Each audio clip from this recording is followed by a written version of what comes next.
જો 12 પાસ હો તો આ 3 બોર્ડમાં તમે એક્ઝામ આપી શકો છો અને 12 પાસ પછી તમે ડાયરેક્ટ જોબ મેળવી શકો છો. કોલેજ કરતાં પણ તમે આની તૈયારી કરી શકો છો. તો પહેલું આપણે આવે છે ગુજરાત સ્ટેટ બોર્ડની ભરતી હોય છે, તો તેમાં આવશે આપણે ફોરેસ્ટ ગાર્ડ. ફોરેસ્ટ ગાર્ડમાં આપણે વન વિભાગમાં ને જંગલોમાં એમાં નોકરી હોય છે, અથવા અભયારણ્ય અથવા ટાપુ અથવા કોઈ સ્થળ એવા હોય તો અહીંયા હોય છે.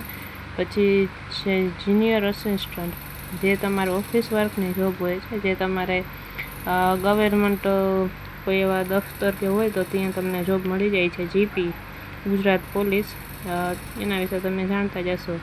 ફોરેસ્ટ ગાર્ડનું પેપર 200 માર્કનું હોય છે. જીએનું 200 માર્કનું હોય છે, જીપીનું 200 માર્કનું હોય છે. આમાં તમારે હાઈ જમ્પ, લોંગ જમ્પ આવે છે. આમાં મેડિકલ ફિઝિકલ હોતું નથી. આમાં ફિઝિકલમાં ખાલી રનિંગ હોય છે, તો તમને જીપી થોડું સહેલું પડશે.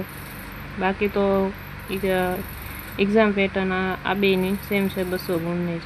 બીજું આવે છે એસએસસી CHSL, જેમાં પહેલું છે આપણે જુનિયર અસિસ્ટન્ટ.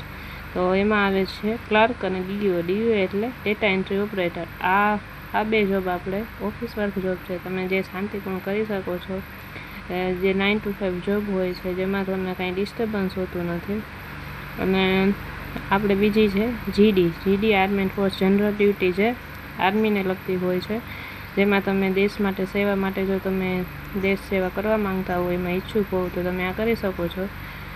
જીડીમાં તમારે બોર્ડર સિક્યુરિટી ફોર્સનું પણ આવી શકે, અને જો તમારે બોર્ડર ઉપર જોબ ન કરવી હોય તો તમે વીઆઈપી એરિયા ઉપર પણ કરી શકો, જેમાં તમારે જાનનો ખતરો ઓછો હોય છે.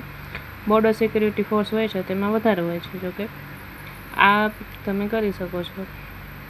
બીજી છે આપણે એમટીએસ એસએસસી બોર્ડ દ્વારા જ એમટીએસની લેવાય છે એક્ઝામ, ને એસએસસી જીડીની પણ એસએસસી બોર્ડ લે છે એક્ઝામ. એમટીએસનું પણ પેપર 270 ગુણનું હોય છે, તેનું થોડું વધારે હોય છે. આ બેનું પેપર 360 ગુણનું એમ કંઈક હોય છે. એમટીએસમાં તમે એમાં પણ બે જોબ હોય છે. તેમાં એમટીએસ એક હોય છે જેમાં તમે મલ્ટીટાસ્કિંગ સ્ટાફ, એક પોલીસ આપણે તમે ઓફિસ વર્ક જોબ હોય છે. બીજી છે આપણે હવાલદાર, એમટીએસ હવાલદાર, જે પોલીસના તમે જો યુનિફોર્મ પહેરવા માંગો તો એ હવાલદારમાં તે પોલીસ જોબ પણ એવી રીતે લઈ શકો. આરઆરબીમાં તમે આરઆરબી બોર્ડ એક હોય છે, જેમાં આરપીએફની તમને પોસ્ટ મળે છે. આ સૌથી સરળમાં સરળ છે. તમે જુઓ તો આ 200 ગુણના બધાના પેપર છે, પણ આમાં તમે ઓનલી ખાલી 120 ગુણનું હોય છે. આરપીએફ પોલી તમારે રેલવે ઉપર જ કરતી જોબ હોય છે. ગર્લ્સ માટે બેસ્ટ રહે, ત્યાં તમે તમારી ફેમિલીને રાખી શકો, બાળકોને રાખી શકો. બાળકો માટે, ફેમિલી માટે ઘણા એલાઉન્સ તમને મળે છે, અને તમને રાતના કોઈ ડિસ્ટર્બ નહીં કરે. ખાલી 9 to 5 જોબ હોય છે. પરીક્ષાના ગુણ પણ ઓછા હોય છે. આમાં પણ થોડુંક તમારે ફિઝિકલ કરવું જોઈએ છે, જેમાં લાંબી કૂદ, ઊંચી કૂદ ને એવું બધું હોય છે. વોકિંગ હોય છે 800 મીટરનું. આ તમારે જો એક્ઝામમાં તમારે ભણવાનો ઓછો ઇન્ટરેસ્ટ હોય તો તમે આરપીએફનું કરી શકો છો. બાકી જીપી તો આપણે બેસ્ટ છે જ.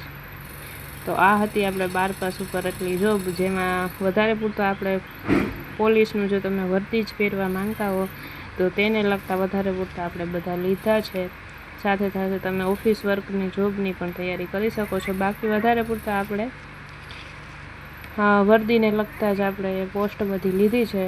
અને તમે જો 12 પાસ ન હોવ તો એના પછી પણ આપણે 10 પાસ હોવ, 7-8 હોવ તો એના ઉપર પણ આપણે વિડીયો બનાવીશું, તો કમેન્ટ કરજો.